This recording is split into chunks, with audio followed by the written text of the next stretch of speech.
Welcome to the Penny Bloom Podcast. Ain't another place that has got more bombast. Romp past your mom, dads, listening to Tomcats, talking everything that make you sad. We don't want that. We're here to make you smile. Put your mind at ease. Peace, love, and bloom, and always praise Keanu Reeves. This what we about. This some weeding now. We'll talk until we can't no more, and then we peacing out. Alright, let's go. Penny Bloom Podcast. It's the Penny Bloom Podcast. Penny Bloom Podcast.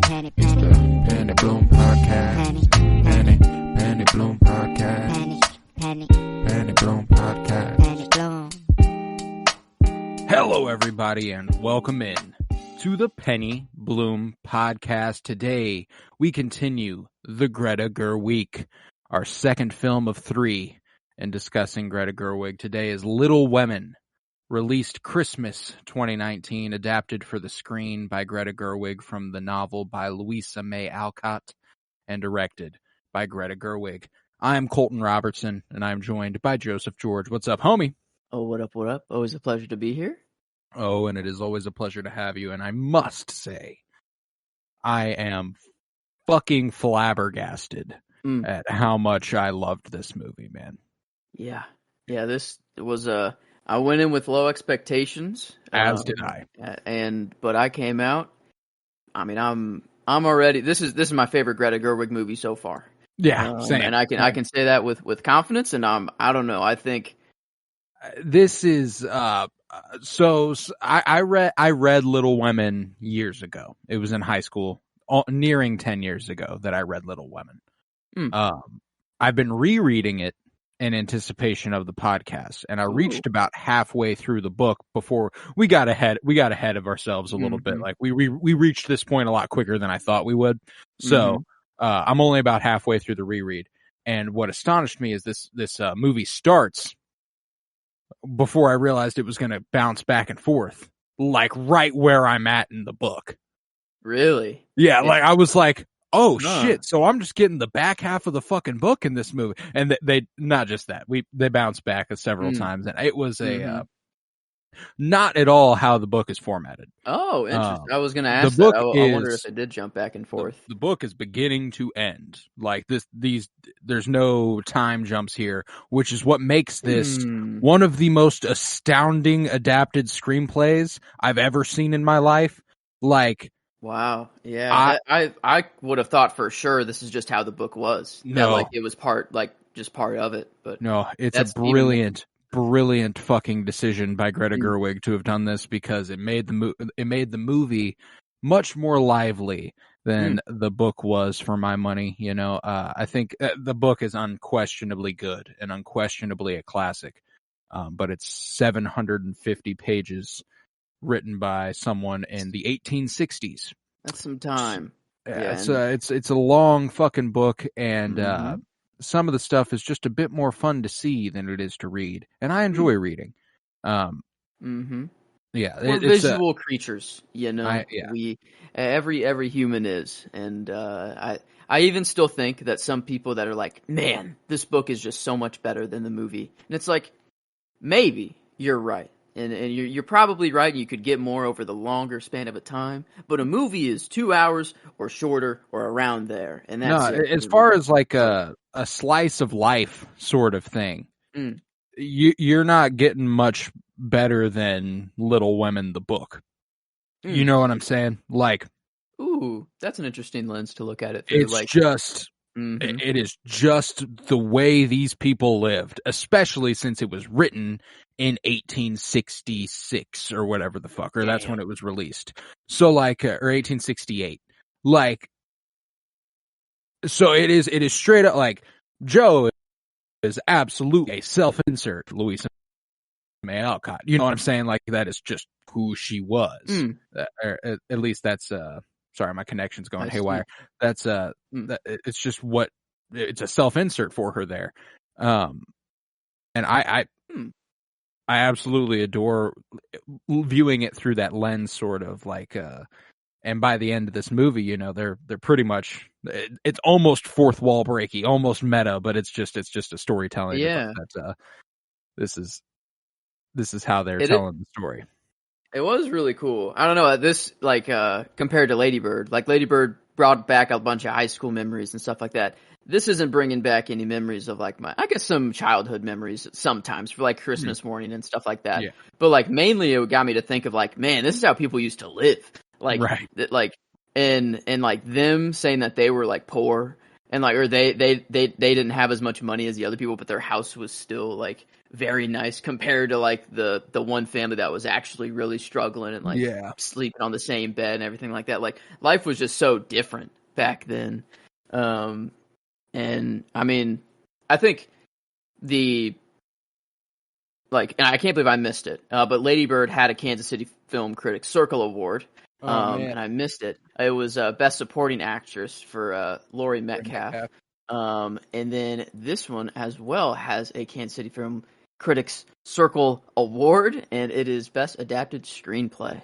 And yeah, as I guess it deserves. Yeah, and it won. It did win. It wasn't just a nomination. It did win. It was nominated for that at the Oscars as well. It was nominated for that at the Oscars alongside Best Original Score, which was done by Wow. Yeah, Best Picture. Actress, leading role. Saoirse Ronan gets her one. I'm pretty sure Florence Pugh got a nod. This was screenplay. This is an astounding work here. And one of my favorite Wes Anderson crossovers, of course, is that the music in this one is done by Alexander Desplat, who did Asteroid City and French Dispatch and Grand Budapest Hotel. That end specifically is when that score stood out to me the most, you know? Okay. I thought I was a little crazy. I'm like, okay, that's very good to hear. Because I was like, I was going to make like a comparison and be like, man, it did kind of feel like a little Wes ending there a little bit. Like, or just the sound of it. I think there's a lot in this movie that felt very Wes-esque, if you will. Like the tragedy in the in the right time in the movie, and boom, change. Like there were, I don't know. There were some Wes. I guess Wes is probably not the only person to do that, though. No. Just relatively fresh on our brains, you know.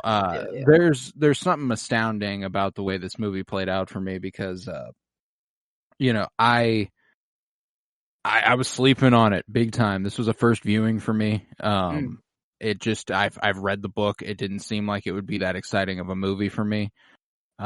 And I literally, I put this in my top 10 favorite movies ever on my Letterboxd. Like, I'm sitting here at like spoilers for the ratings here at a firm 10 out of 10 in at least one of the categories. I mean, this was, I don't know if it was just the low expectations, but I think even if I was going in just without that, I think I'm still there. Like this blew me out of the water. And when something does that to the level that this did, you just kind of feel it, you know, like when we talk about Wes movies, you know, and the way that when the emotional impact hits us, it's kind of backloaded. Like you get to the end and you're like, someone says something and you just fall apart. You're like, oh my God, it's been building all this time. The first time I cry in this movie is about 40 minutes in. You know what I'm saying? I'm like, and then again about 20 minutes later, and then I'm like Matthew McConaughey in Wolf of Wall Street every 7.5 minutes after that. You know what I'm saying? No, you're right. No, it's Wes is, you're right. Like a preloaded and bam, hits you like a brick wall, and then you know you're like going till the end. But this one has breaks your walls down, and then just keeps keeping them down. Soft cries, and then some bigger ones, and then you just have different levels of cries. There was a moment where like this movie had left me so emotionally raw, where it was right before the scene, because I mean, there were so many great visuals in this movie. Just a gorgeous looking movie. And something that was a top contender for my shot simply because I couldn't believe the way I responded. It's right before Timothée Chalamet confronts Saoirse Ronan, Laurie confronts Joe. Right before he's like, so I gotta know, man. You know, like we gotta figure this out. When they're like walking up the hill, I started crying. Really? Just because it was so like, I couldn't explain it to you. I couldn't explain it to you. I was like, oh my God, I love this movie, dog. And that was one thing that just like, it doesn't happen to, I can't tell you another time that actually has happened to me where I just saw it and I was like, I don't know what, cause it was like immediate too. It like spoke to something that I can't like articulate. But them walking side by side up that hill with the sun gleaming through the trees and then them getting up to the top of the hill and then it looking down over the green and orange trees, the church in the distance.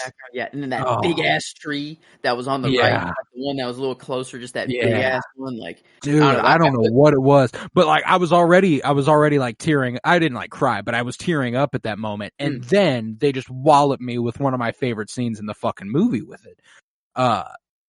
Like, so I want to give some props all around to everyone involved in this movie. Greta Gerwig is astonishing with the screenplay adaptation and the direction here, but the performances, oh my fucking God.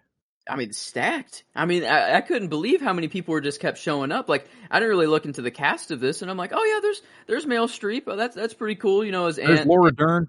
Yeah, Laura Dern's in there. Like Emma Watson, Florence Pugh, Timothy Chalamet, Saoirse Ronan. Yeah, we got a cool dad from Lady Bird returning back. It's kind of a dick business guy, you know, this time, so he's not as cool. But you get a really cool dad in Mr. Lawrence. Bob Odenkirk, baby. Is that? Oh yeah, Saul Goodman. No, I was talking about Laurie's dad. Oh, Laurie's dad is a real one, dude. He was really cool, like kind of filling in a little bit, and then also like having like just that sad story himself of like losing his daughter, and then how Beth kind of filled that gap, and like that was another part that I like. Whenever she was playing the piano in there, and he just slowly came down the steps and sat there, and then there was a shot where it like showed Beth just playing the piano, not even knowing, and then like Mr. Florence just sitting on the stairs and like kind of just going into the flow with it. Like there's so many shots. I had that one on there. I had the one you were talking about in the field. That was really like the autumn field. Yeah. Even when Meg was proposed to by Fred and turned it down, just that shot of like in front of their estate, or I mean their mansion, and it was like between trees and like that shot was my God. Amazing. Dude, yeah. My favorite shot of the movie undoubtedly it's when Joe and Beth are on the beach. Okay. And Beth has just said, like, after I'm gone, promise me you'll keep writing. And they just kind of embrace there. And something they could not have planned for, but took full advantage of, was the wind blowing the sand perfectly above the ground.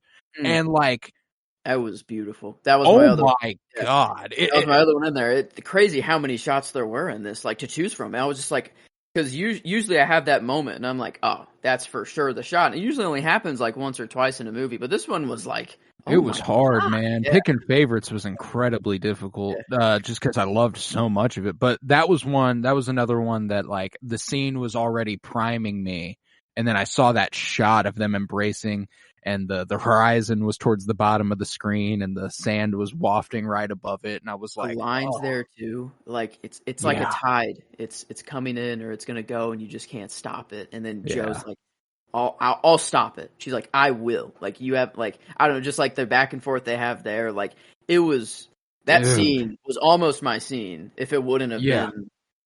I mean, usually death scenes, I don't know, are never my favorite scene in a movie. But this one was kind of undeniable. Like it was one of the best death scenes I've ever seen. Well done. That dreamscape, and another shot as well. She's sitting in the chair, and when she wakes up and is looking out the window with the gold, like it's like as she just wakes up in the dream of like going downstairs. Or I don't know if it is a dream or maybe just a memory. That's past. That's the past. Because she's like been sick before. Oh, okay. I didn't catch on to that then. Yeah, I think it was the scarlet fever that she'd had when they were younger. Oh, she didn't die of scarlet fever? Oh, maybe I misinterpreted that. Because I thought it was she was like staying up all night watching over her, and she was like, hey, you better not go quietly, like fight.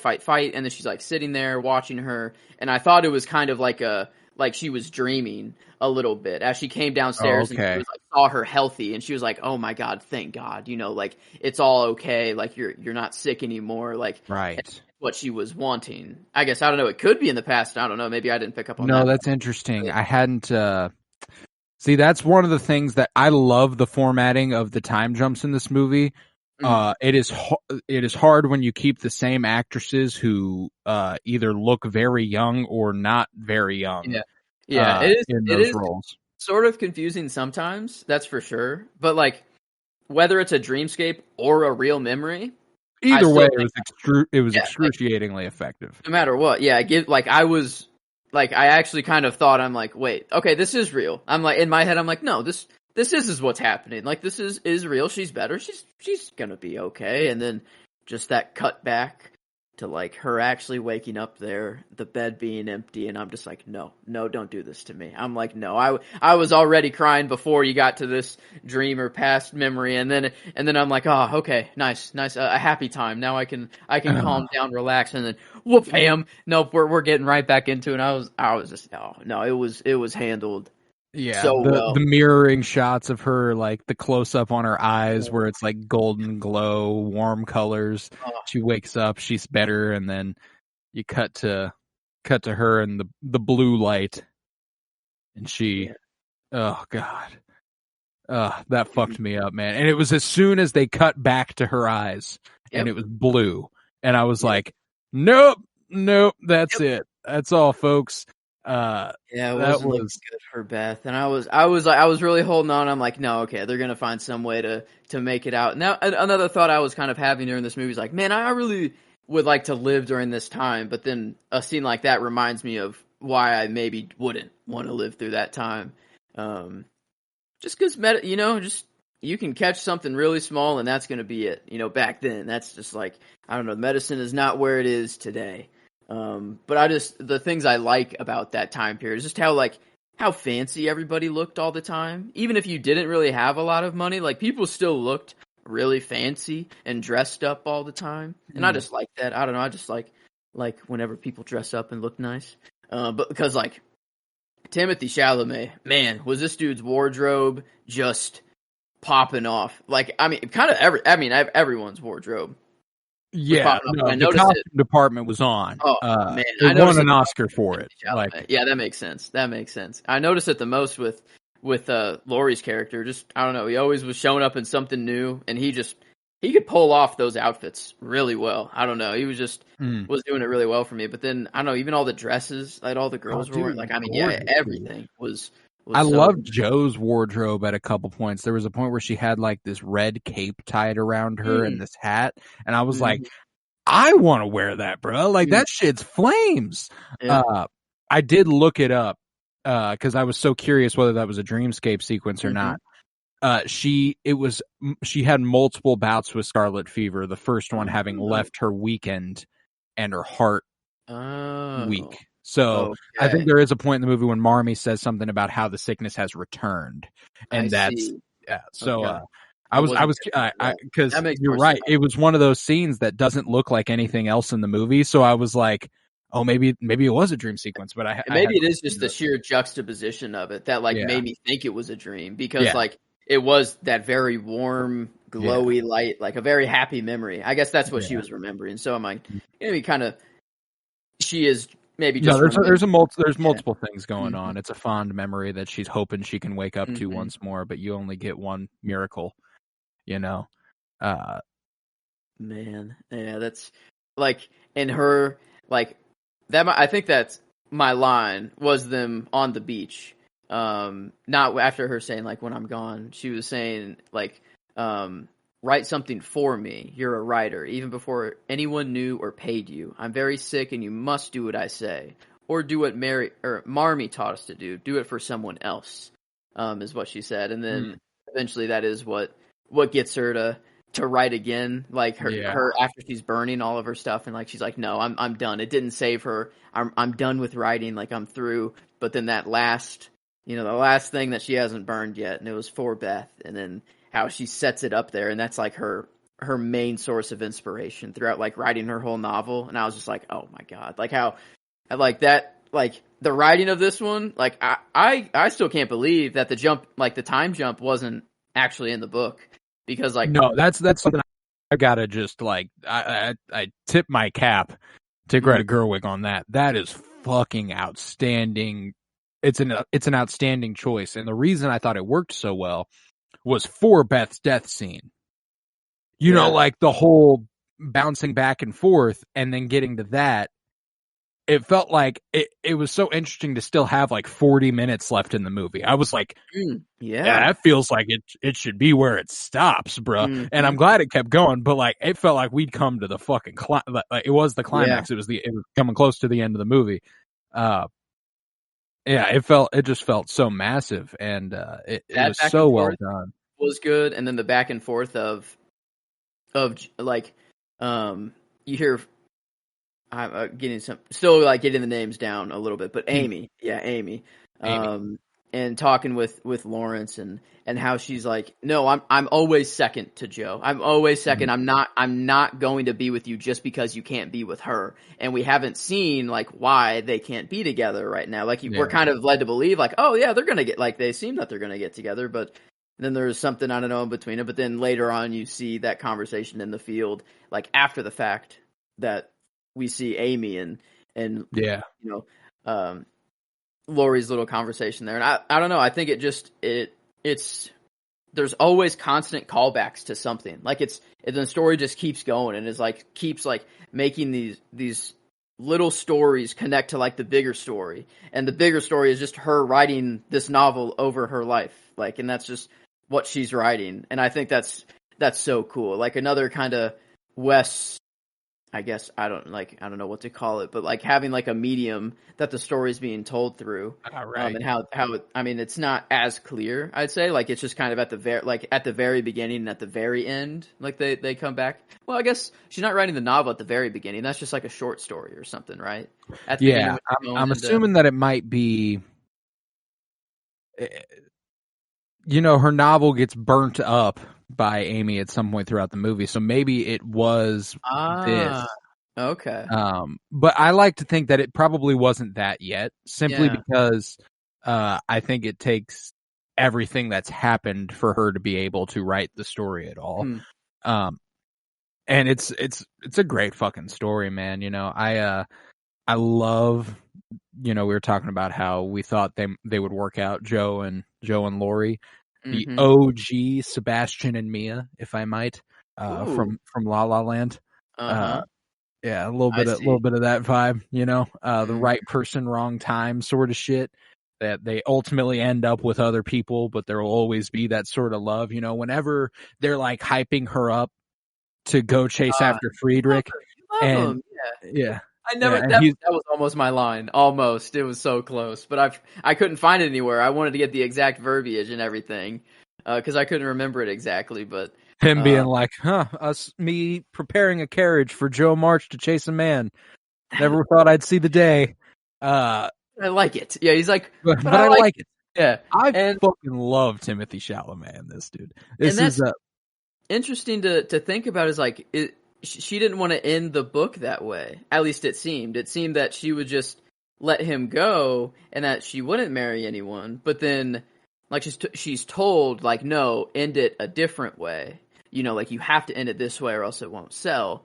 Right. So I wonder, like, there's this, how much of it is the story and how much of it is what I had the same thought. Yeah. I think that I trust that happened. I like the way the movie leaves it kind of ambiguous. The book doesn't do that. The book, she marries Friedrich. That is something that happens in the book. I like that the movie leaves it a little bit more ambiguous, where I think she changed the story to end with them getting married, but what we see isn't them getting married. It's her chasing him down and asking him to stay.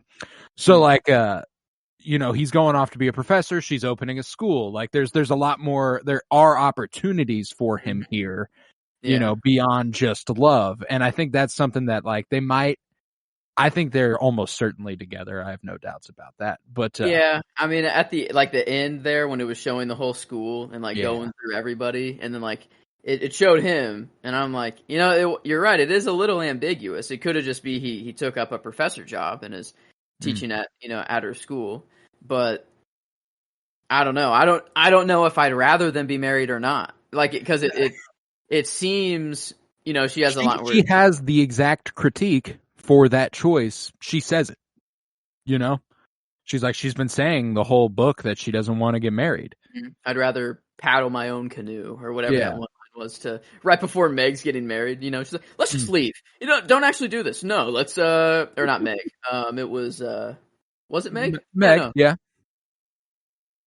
Yeah. No, Emma Watson. Yeah, it was. Meg. Yeah, just right before her marriage, being like, you know what? Don't do this. Let's just run away. You can be an actress. I'll be a writer, and we can just do whatever. It's all good. We just not do this. And and then Meg's like, well, it's one day it's gonna be your turn. She's like, well, I don't know if I want that. I don't know. And oh man, my favorite line, undoubtedly, it's in the movie Everything Everywhere All at Once, there's a moment in that movie where Ki-Kwan delivers a line, and I'm a fucking mess, where he goes, I don't know what is happening, I don't understand it, but somehow I feel like it's all my fault. That line, I'm a fucking mess. There's a line delivered by Laurie in a similar vein that I feel like resonates with me in a similar way. Whenever Joe, they're in that field, and Joe's like, I don't think I will ever get married. I don't think that's the case. And he goes, I think you will. You'll find someone and you'll love them. You will live and die for them because that's your way, and you will. And then he pauses for a long time, and then he says, and I'll watch. And I fucking broke, dog. I immediately lost my shit. I could not, the pause leading into, and I'll watch. I fucking melted, dude. That was a wrap for me. Thankfully, oh my god, Timothée Chalamet's character here was a lot more likable than in Lady Bird. No doubt. I don't know. I took a liking to Laurie. I thought he was. I don't know, just really cool from the very start. Him and Joe having their dance, at that one little party or whatever, outside, and them sneaking past the windows or whatever, and them just actually dancing all I don't know, not at all what you would expect out of people in the 1800s or whatever.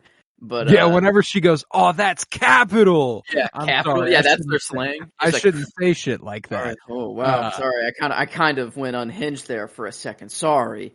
Well, and that's what's so funny is to think about how people then, we reflect on it in a very specific way,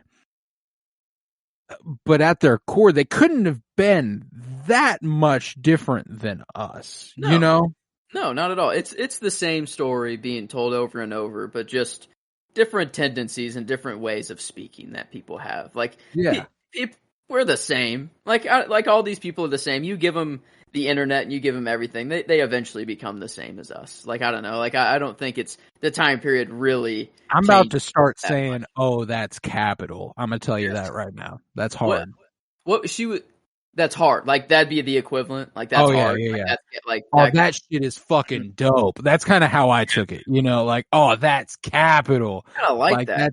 It makes sense. Primo. That's A1. Yeah. Capital? I kind of like that. Kind of goes crazy. I wonder if that actually was slang back then. I have no idea. Or not, or if they just made it up, for whatever. But, because that was even one of the tips that Joe was telling Meg, to don't shake hands, don't do whatever, blah, blah, blah. Don't say words like capital, or whatever. It was one of her little tips before, but Laurie, he got my character nod for the movie, just for that, the dance, everything like that, and then the little post, little mailbox he set up in the woods. Yeah. There's just so much to like about that character, man. He's throughout the movie, the way he's there for every single one of them. is really fascinating to see him end up with Amy, because I don't think you ever get any notes of that earlier on in the story. It's just kind of like it's the later timeline that you start to like see that in, but you're not really projecting it onto it because earlier in the story you see him with Joe so heavily. So it's like there's this real dissonance there. But he's always so loving to all of them, and when he's not being loving, it's because he feels like it's what they need to hear. Like when Meg was at her like debutante ball and she was like, "Don't you think I look good?" And he goes, "No." I mean, okay, man, the men who gave criticism here, he could have done it in a different way. Like, I don't know. Like, I mean, what Frederick, is that his name? Yeah, Frederick, like, whenever he was telling her that he didn't really like her writing, I'm like, well, give some criticism. Don't just say it's bad and that you don't like it. Like, say why that it's not. I was expecting him to be like, it's not you. Like, you're just writing this for the paycheck. Right. You're writing this because it's what they want you to write. Write what you want to write. That's what I was expecting him to say. But then he was like, no, this is bad. I don't like it. And I was like, hello? Are you like? No, yeah, and I thought that was kind of whack too. But I think he's only saying it like that because he knows that she knows why he doesn't like it, and he wants her to take that leap and be like, okay, this is what I need to do. I think you're right. You're like, him being. I think it's in the implication that it's not her. She knows it's not her. She wrote it. Like she's. Mm-hmm. She says something about how it'll sell, and he's like, yeah, I don't like it. And so like, there's something really, really interesting about at large, the men of the time period and the men of the movie, where, I love Laurie. I love Laurie's dad. I think that he was such a fantastic dude, played by Chris Cooper, born and bred Kansas City. Really? Hey? Yes, okay. Indeed. Go. Fine. A good guy. Yeah, he was the cool dad in this one. Yeah, he was He was the good man. Mm-hmm. Chris Cooper, hell of an actor. But there was that scene at the end, man. Whenever Joe, after I think she's just been told of Amy and Laurie's marriage, and she like goes for a walk outside. She throws the letter she'd wrote to Laurie into the water, and then she finds Mr. Lawrence out in front of his house, and he's like crying, and he's like, I can't bring myself to go in there. I know it'll feel empty without her in there. And oh my God, dude, like another one of those, just, I am keeping the foot on the gas as far as tears coming out of my eyes. The freaking, whenever he first came out and was like, hey, yeah, I think, our piano, it's not really being played, and I just hate it being so quiet. It needs someone to play it. Or any of you play that at all? And Beth like slowly like, oh, well, if you wouldn't mind, like from that point on, and then she plays and they, do whatever. She makes him the slippers, like the purple. Those, looked freaking like some sick slippers. Like, purple with flowers, but then, and then the gifted piano. Like, it was just a perfect storyline. Like, it just was making you feel so good. And then, man, that's what sucks so bad about it. He already says something about how she kind of filled this void that was left behind. And I me knowing what happens, I'm like, fuck, dog, no. That shit was brutal. It was like this. I don't know what sister said it, but like, I think it might have been Amy, but like Beth was the best of us, like they says that, and like how even like in the piano, whenever Frederick comes back, and they're like, yeah, we all play a little bit, but not anywhere near what Beth could play, or like and just it's been silent for so long, and like you just have him playing the piano there, and everyone's just listening, and I'm just like, oh my God, I'm just like, what the I'm like, God damn, like, yeah, they were tugging on every single heartstring in this movie. Like, they just over and over.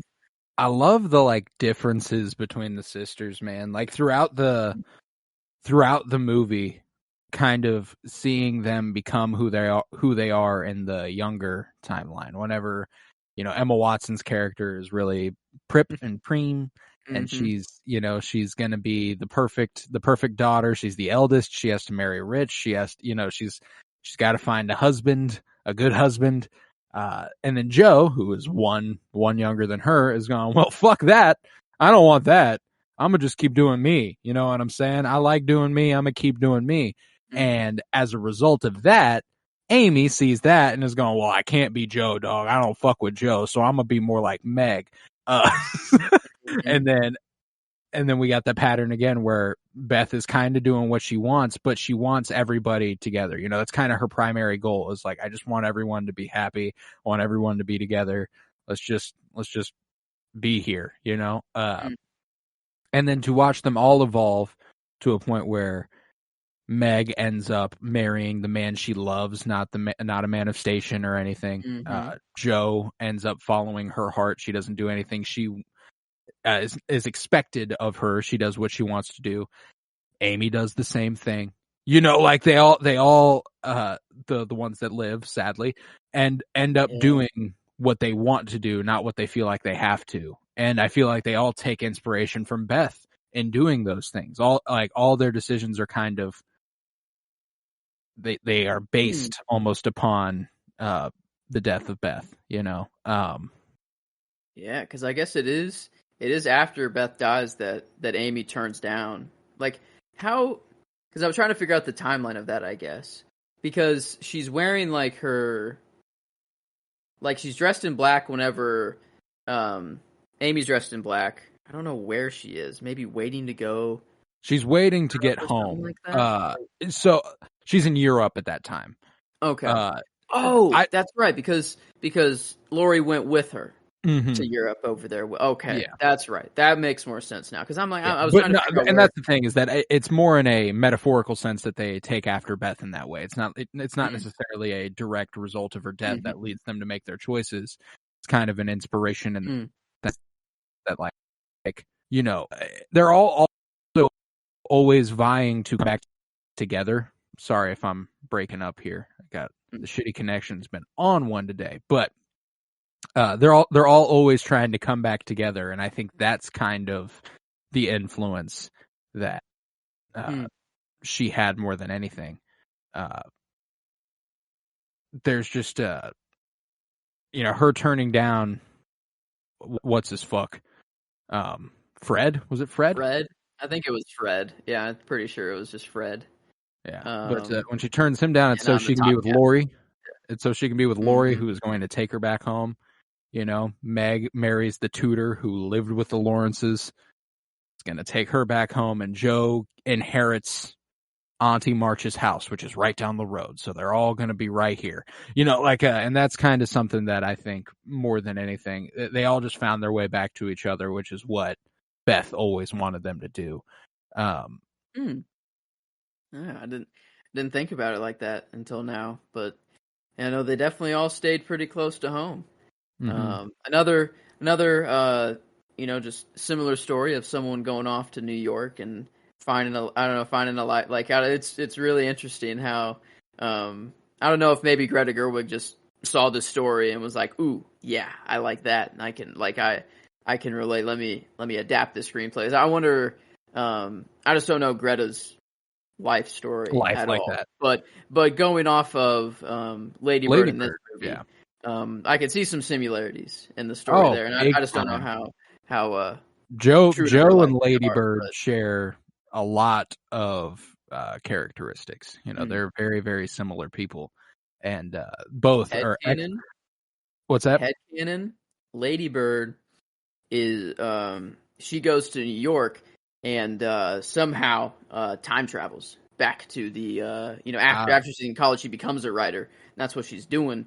She just time travels back into this period. And then I think my headcanon was that Lady Bird is a direct descendant of Friedrich and that Joe. Might be better. That might be even better. Okay, no, I like that more. Yeah, time travel, that kind of throws a whole loop in there. So yeah, a little more complicated. That throws a wrench in things, and no matter where it comes in. But Yeah, no, it is cool to see Saoirse Ronan, because she's playing very similar characters, but she is playing them in very, very different ways. That's they're like another one of my favorite scenes. I didn't end up giving it to it because I went with Beth's death, but I do have it written down here. Is when they are doing their little club meeting, and Joe wants to invite Laurie into the mix, and they are all having just the fucking time of their life. Dude, like seeing Emma Watson, Florence Pugh, Saoirse Ronan, and I want to give Beth's actress a little bit of credit because she's obviously not quite as famous as the rest of them, but she did fucking fantastic. Eliza Scanlen. I think is probably how. Yeah, she did freaking incredible, and them all just kind of acting off each other and being, Joe's like, I want to invite Laurie into the gang, and everyone just kind of like, no, like, wait a fucking minute. Girls only group. I don't know what you're talking about. Yeah. And then isn't Beth the one to be like, that's the only one that's like, I think it could be cool. Yeah, like it's Laurie. Even if we're afraid, like I think we should do it. We should just try it out, see what it's like. And yeah, I don't know. Beth really was the one that anchored the beating heart of these three. Like it's she's. And that's kind of what a younger sibling does often for a family, is kind of remind the entire family of what's important. Is kind of just being like, because I mean, like I lived for 10 years without my youngest sibling. I could not imagine life without my youngest sibling now. You know what I'm saying? Like that is the household would be fucking different. Without my little brother in it. You know what I'm saying? And like that's something that I think a youngest sibling always does, is kind of anchor a family and reminding them that, this is the family, this is us, this is the team, and I think that's something that Beth does a really good job at every That scene was so fun too, whenever he jumps out of the clothing rack and she's like, since there's no time like the present.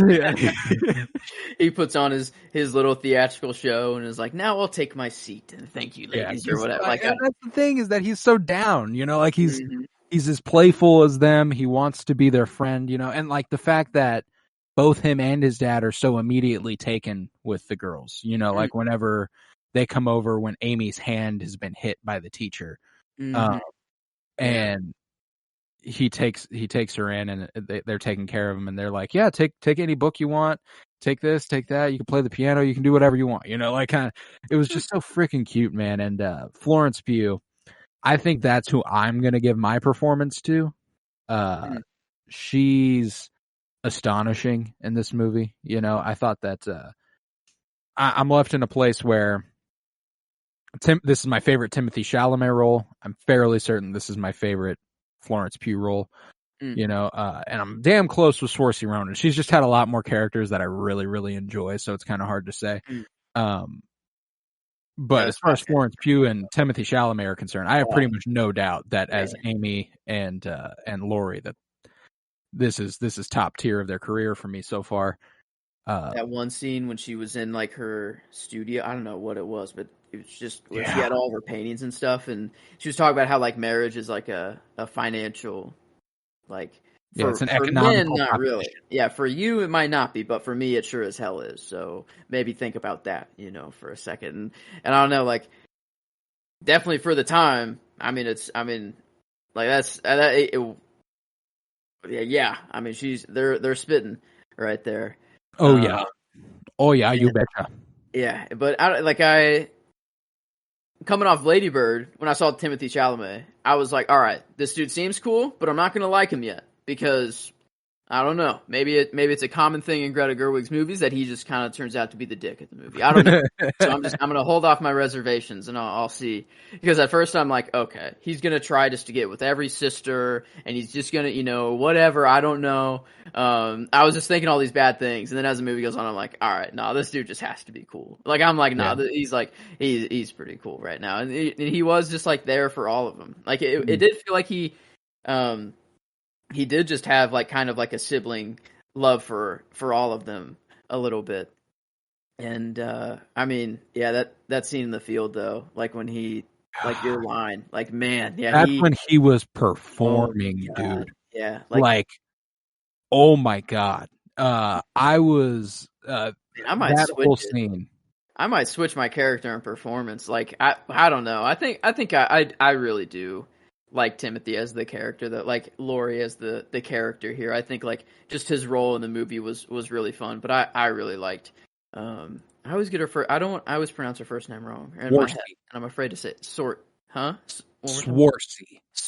So like a W in there. Yeah. Almost Swartzy. Okay. Now I'll be more confident on that. But I like Saoirse Ronan's performance in this one a whole lot, and I don't know, like whenever she's up in the attic, saying how like love is all a woman's good for, and I think that's bullshit. You know, like we have, I forgot the exact verbiage, but she was like we have talent, we have ambition, we have brains, we have heart, and everything, and I can't believe that love is all a woman is good for, but I'm so lonely. You know, like whenever she says that, and like, I don't know, her mother just doesn't really do anything there. But like there's just a lot of scenes where she just gives a lot of raw emotion, that I feel like a lot of other characters maybe just didn't have. I don't know. I just had a lot of free time. I would like to apologize. That is not how you pronounce her name. It is Saoirse Ronan. Saoirse. S. She's extremely Irish. Saoirse Ronan. Irish. Wow, Saoirse. Saoirse Ronan. I would never have guessed that in 5 million years. I've always just said Swartzy. That's why I was so unconfident in saying her name. Because I'm like, I don't even know. Even if I just was to say it the most American way, like I don't even know. Like, I don't even know how to say that American. Like, but yeah, no, wow. Saoirse Ronan. Okay, I won't forget that now. Saoirse. Wow, Saoirse. Irish. Okay. Saoirse Ronan. Yeah. So Saoirse. She takes my performance nod for this one though. I really liked her, like going through the like haircut, and like she shows everybody like, oh, what'd you do? And then like she's really happy about it, but then she's just crying that night. Yeah, crying like, my hair. And she's like, yeah, I know. I would be feeling the same way right now. Yeah. Like, I don't know if it's really the most comforting thing you could have said, but yeah, she did the right thing. Yeah. But it's undoubtedly gonna fuck with you, she's getting my character. I loved Jo. I loved Jo March, and I thought that the role she played throughout this movie was there's a lot of Amy, she kind of flip-flops back and forth, as far as being like likable versus unlikable. There are points where you're like, oh my god, like just she burns her novel. I'm just like, I'm pissed, and everyone's pissed. They're like, yo, you can't do shit like that, dog. Like that's whenever she like justifies it, she's like, I'm sorry, but I really wanted to hurt you, and you care about that more than anything, so I used it to hurt you. Forgive me. Yeah, not the best at apologies. No. or comforting during times of need. But at least she's telling the truth. Like, she's just being very brutally honest. Like, I wanted to hurt you, and this is how I would hurt you, so I did it, and I'm sorry, and I didn't mean to, but she didn't mean to. I adored it, man. Like the moment whenever Laurie shows up to go ice skating, and then Jo ignores the shit out of her until she falls in, and then she regrets ever having treated her like that, even despite her having burnt her book, is kind of like that was kind of when I was like, okay, this has to be my character. This sort of unconditional sibling love is something that I absolutely adore, and I had to pull the trigger on Saoirse Ronan as Jo there for my favorite character. I like that. No, I like I think either character or performance can just pretty much go to anyone. Like maybe not anyone, but like Timothée Chalamet, Saoirse Ronan. I gotta Florence Pugh. Yeah, Saoirse. I've been saying Swartzy for months, and I have no idea why now. I don't know where I heard it like that, but I had to have somewhere, or else I would not have committed to Swarzy. Yeah, because I don't know how you get Swarzy out of there either. Yeah. You'd had to hear that. I definitely heard it somewhere. It is Saoirse though, so I'll be Saoirse Ronan. Mm-hmm.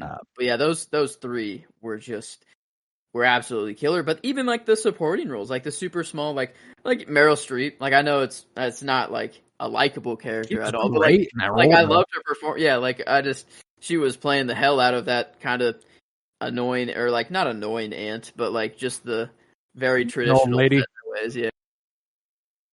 Yeah, she was playing. I feel like she was playing older than she is, like pretty much the entire movie. Even though Meryl Streep, I mean, she's not a young lady, but like I feel like that woman, Auntie March, never aged.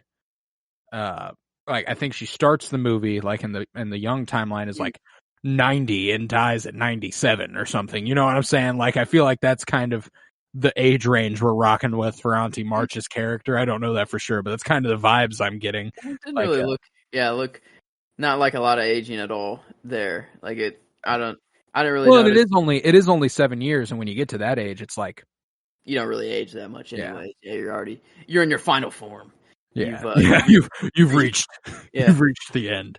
No, she did fantastic, and and by no means is Meryl Streep that old at all.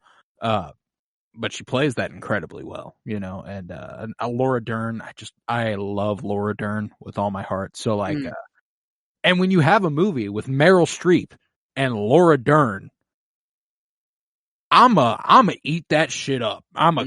Like that is Thanksgiving dinner, homie. That is getting ate. And I love Laura Dern and I love Meryl Streep, and then to sprinkle on top Saoirse Ronan, Florence Pugh, Emma Watson. Like to have a movie where I personally think Emma Watson is like the footnote is kind of insane. You know, Emma Watson's incredible at what she does, and she was incredible in this movie. But there's just so much to like in this movie. So she has the most straightforward, basic storyline. I feel like it's just kind of like here's Meg. Like it's not as on screen as much as the others either. Like I think, I don't know, like at the beginning, I guess, but then like once she's married and kind of off, I guess I don't know. Maybe they do have like equal screen time, but I feel like she just kind of falls to the background a lot of times. Yeah, like Joan, and then Beth, like whenever sadly she's just dying, I feel like dominates the screen time there. But like other than that, I feel like it's Joe and Amy that are kind of the focal kind of storylines that are going on during the movie. And when Bob Odenkirk gets to officiate the wedding for Meg and the fucking tutor, I absolutely loved that. You know, My Little Women. Have you ever seen the meme where it's him coming in and like hugging them and saying "My Little Women," but like since Little Women's the title of the movie, people have just like plugged in any title of any movie ever into it. There's like an example like with Mission Impossible 7, like people were wanting quote unquote. There was a tweet that was like, I couldn't believe the scene where Bob Odenkirk walked into frame and hugged Tom Cruise and said, "My Little Mission Impossible 7 Dead Reckoning Part 1." That scene would have hit so much harder than anything in this movie. The day that we get that scene. Yeah, I mean, if you have Bob Odenkirk, for him to be as not prevalent as he was, like that's like all the power to you. I love me some Bob Odenkirk. Like there isn't a single person in the movie that I don't like, you know, like, and that's, I didn't watch this movie sooner. I'm disappointed I didn't watch it sooner. But I'm glad I've now watched it because I've got a new favorite of all time here. Yeah, there's something about like this time period too that like just automatically makes any story so much bigger than it is. Like if you modernize this story and put it in like modern times, it probably still hits, you know, just as hard. Like I feel like a sibling dying, like I don't think that's gonna take away from anything. I don't know, but like the marriage doesn't really, I don't know, it's just different kind of back then. Like I don't know, like it wouldn't really work the same there. You'd have to tweak some things there. But I don't know, I just love I think the visuals of this time period, I think, is what does the best. Like it fits the story because the story was the period really piece, man. But that and the costume design feeds into that. The production design, costume design was it was on 10 in this one, man. Yeah.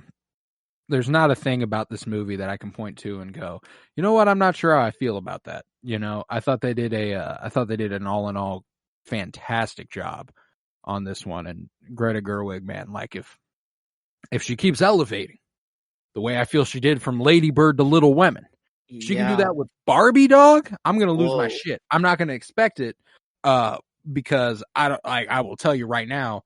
I'm gonna look at my favorite. Like after first viewing, I have Little Women legit in my top 10, above Thelma and Louise, below the Batman. So like, okay, yeah, that's up there. That is very up there. I've got it higher than Grand Budapest Hotel right now. You know. Oh, okay. I had a heart attack almost. I looked up just what it had on Rotten Tomatoes, and I saw 60%, but it was a TV show.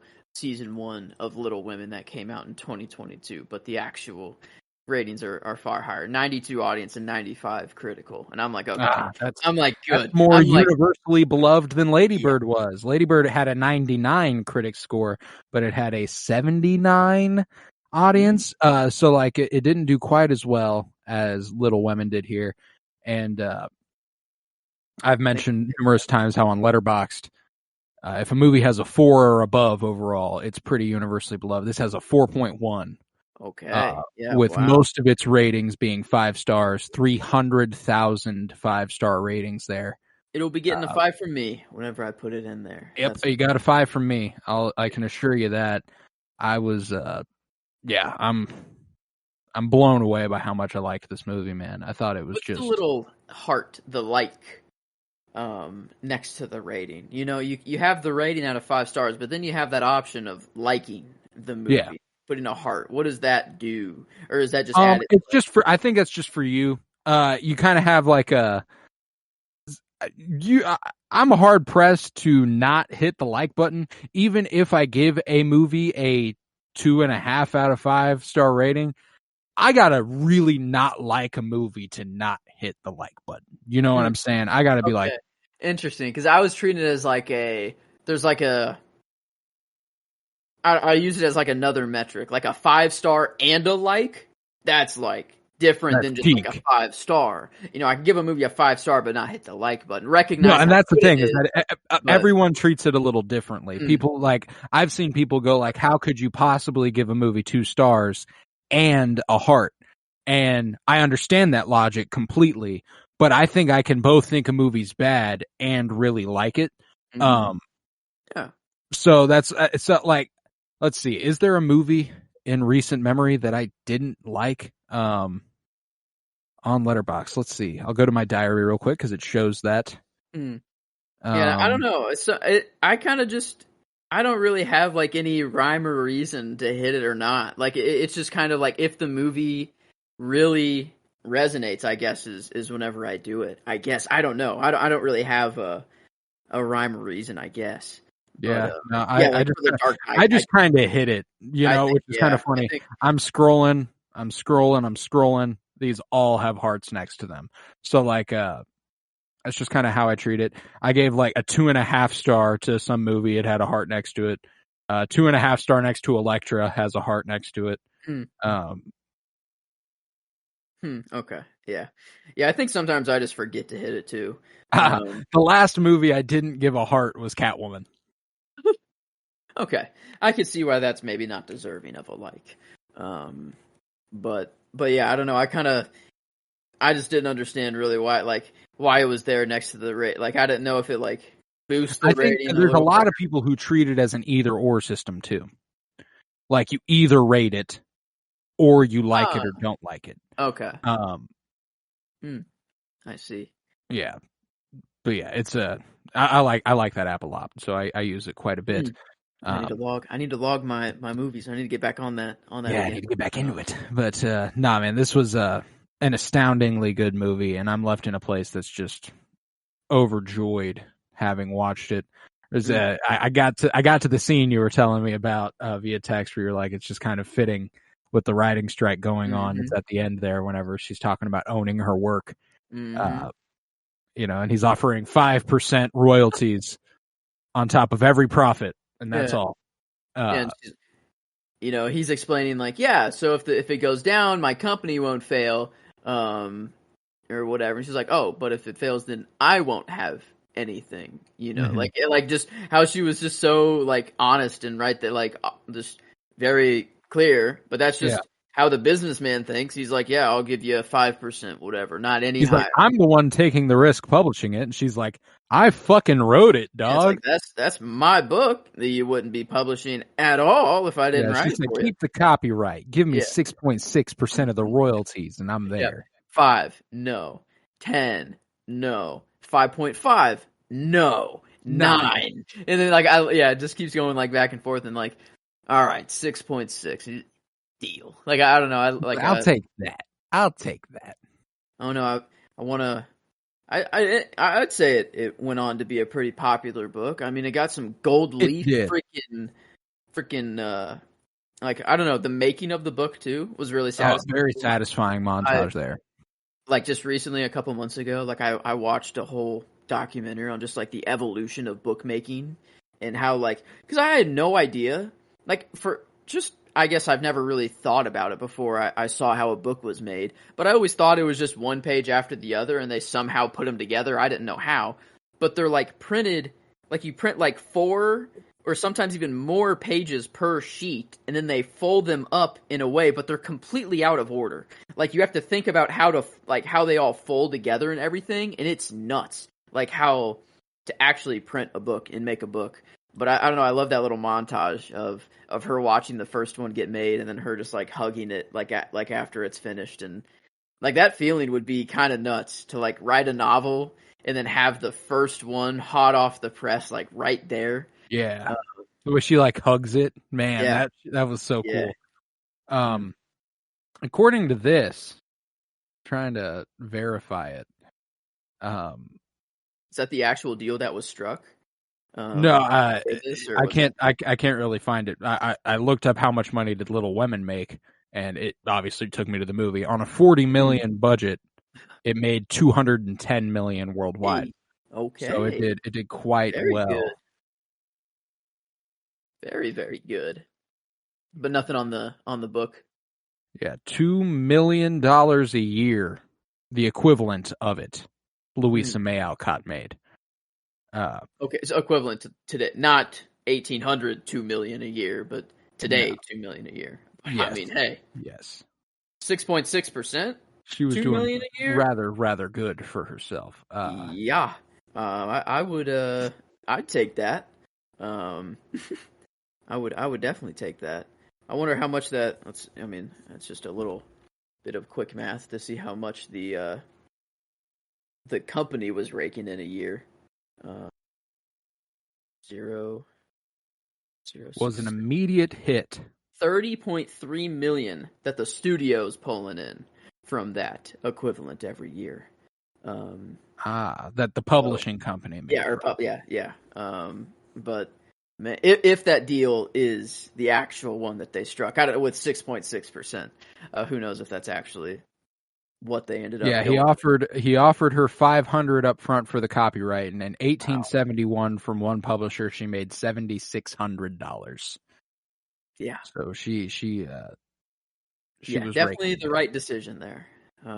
That's for sure. Yeah. I don't know. I really love that scene though. We were just, talking about the strike and like how I'm just still kind of uneducated on it a little bit. And, but I mean, I get the kind of gist and I'm behind it. I don't want to think that I'm not, but like, I don't know. It was nice to see that at the end of the movie and just like, I don't know if it was because this came out 2019, so I guess it's maybe were people like but like griping about the streaming service money like well before the strike even started, or is this kind of just like a newer it's thing? Been kind of a thing that wasn't pushed into the limelight by any means, but like there have been multiple people who have been like I remember recently, within the last couple of years, Sydney Sweeney was asked about the money she's making from Euphoria. And she's like, it's all right. And people like flamed her, were like, you're famous. What do you mean you're not rich? She's like, royalties aren't shit from streaming. You know, like we don't get any of that fucking money. You know, so like that's a small example that was relatively recently, but like so like it hasn't been pushed to the limelight, but I'm sure it's always been something that they've been wanting to figure out. You know what I'm saying? Yeah, it's because I guess the actors of like Oppenheimer were participating in the strike. I don't know if the people in Barbie are as well. Yeah, they have to, or else they get fined and kicked out of SAG-AFTRA. That's really? Yeah. Okay, I didn't know that. Wow. Yeah, like if you cross the picket line, you are fucked. Like that's okay. Yeah, I'm pretty sure it means you are no longer in the Screen Actors Guild, which is what every actor who's working professionally needs to be in to get jobs. I see. Huh. Wow. Yeah, I'm still a little just uneducated on the whole topic. No, it's been a really interesting little process to learn about a little bit, and I'm still largely uninformed on most of it. But yeah, it's no promotion going on for any movies right now. They're like they had a red carpet premiere for a Disney movie coming out at the end of the month, Haunted Mansion. That was scheduled for the day after the strike went into effect. And they had to put it on because it's the premiere of the movie, but they just trotted out people who work at Disneyland and Disney World like dressed up in the costumes and like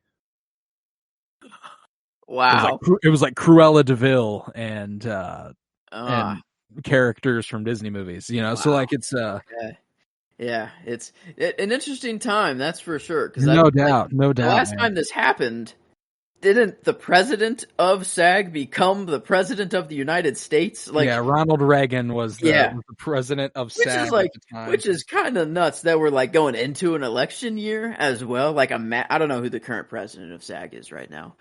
Fran Drescher. I don't know if he's. Are they cool? Yeah, she's pretty dope. She's been cool about this. We'll say that. Okay. I don't know. It would be just nuts if we get like a little repeat of history, and we could just get a complete. Kind of fucking suck if we got a repeat of history with Ronald fucking Reagan. Maybe maybe not that, but just I don't know. The whole. I don't know. It feels like something has to happen. That's for sure, and I don't know what it is. But what man, it is ain't exactly clear. Sorry. My kind of outsider view is just Bob Iger being like kind of enemy number one right now. Yeah, David Zaslav and Bob Iger can fuck off. Zaslav? Who's that? Is that Warner Brothers? He's Warner Brothers. Yeah. Okay, that's right. Yeah, I've heard just Disney and Warner Brothers are kind of under quite Ted a lot Sarandos of fire. For Netflix, and they're special types of evil. Bob Iger specifically has said some just horrendous things the last couple days, where it's just been like, oh my god. Yeah, I don't know if it is confirmed. The one like the quote of we'll just have to wait until people start losing their. No, that's a real quote. That did. Like, that I don't know that it was Bob confirmed Iger. Who said it. Okay, but someone did say that. God, that's like people have too much money to be able to say that. Like you have too much money if you're saying that. Like that's I don't know. Something I don't know. I hope it doesn't last too long.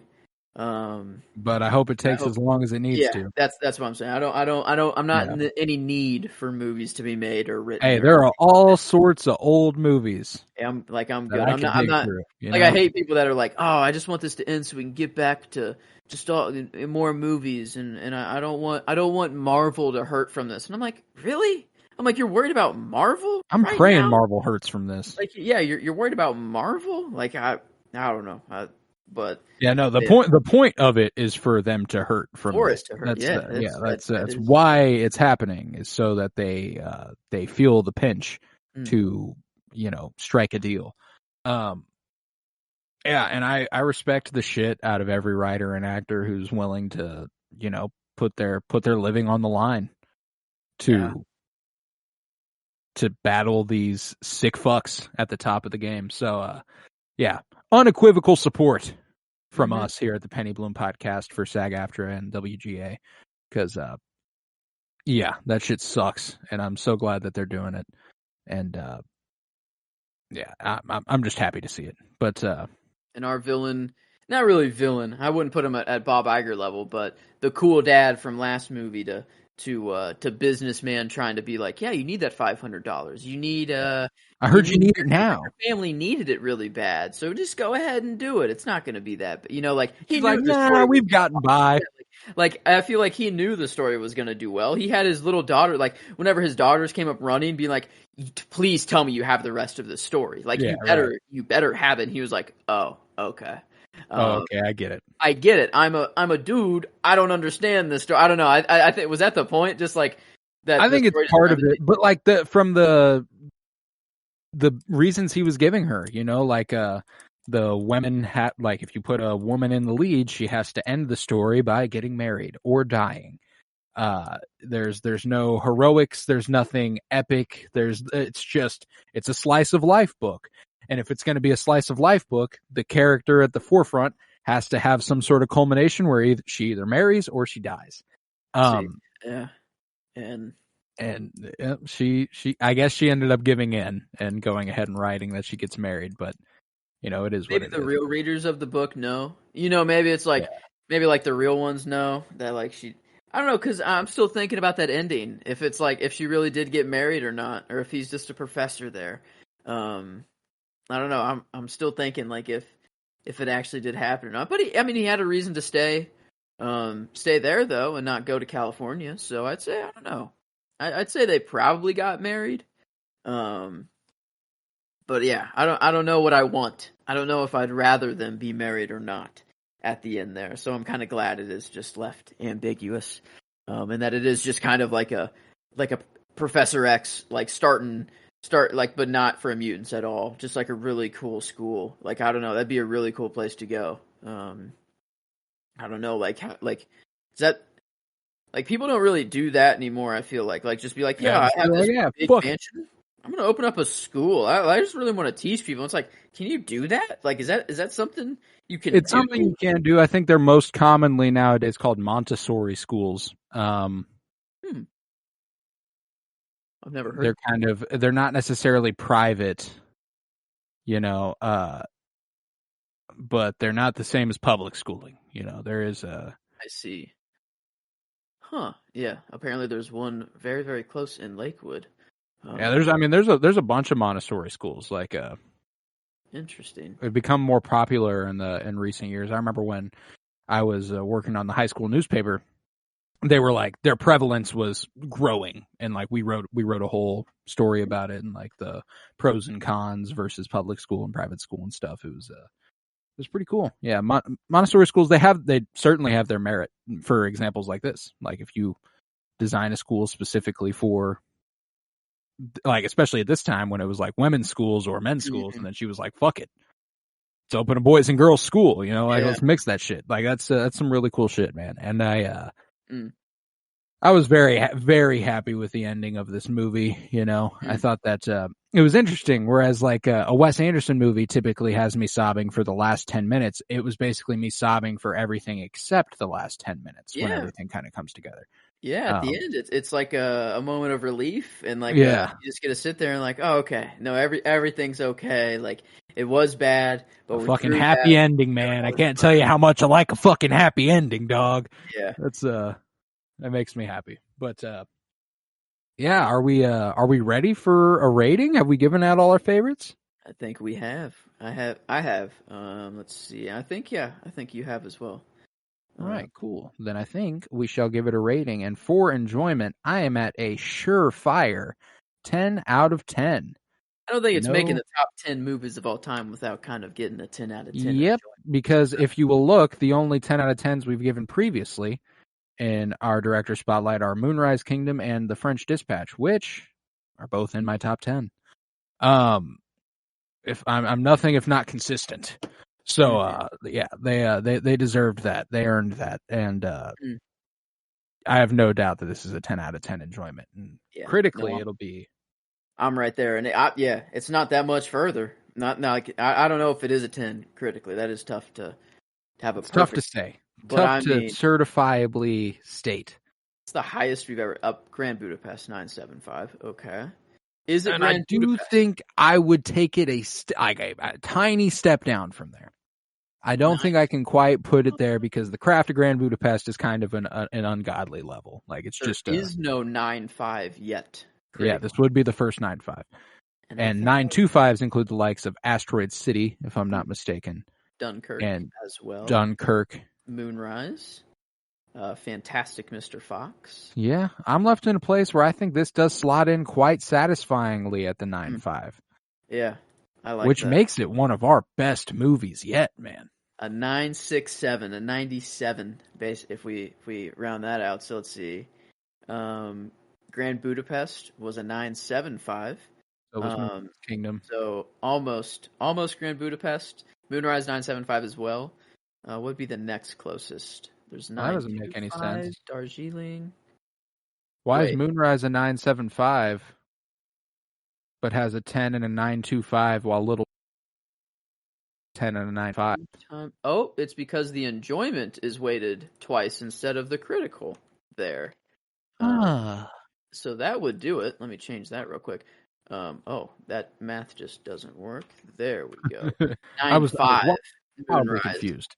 Okay, so it slots between Grand Budapest and Moonrise Kingdom, which feels much more right to me. I was looking at it and I was just kind of confused. I was like, wait a minute. That would make sense. I hope I didn't do that on any other ones, and we've been going off that the whole time. I don't think we have. Everything else looks like I think it should. Wow, we just caught that now. That's kind of nuts. I've just been going off that this whole time. And, it's been a while since we've given one a 10 in enjoyment and higher than Moonrise Kingdom in critical. So because we gave French Dispatch a 10 in enjoyment, we were both kind of the consensus that there was no chance it was better than it. Meanwhile, this same enjoyment, higher critical. And, everything was just like this. We were talking how Lady Bird just wasn't the most visually appealing movie, but man, was this just beautiful on it was fucking just gorgeous. Every scene. I there were so many shots. I feel like I put in 4 or 5 shots just to choose from, but there were probably 5 more that were just as good, that I'm oh my god, this movie is so amazing to look at. And that time jump back and forth, think the fuck they decided to do that instead of just telling it logically.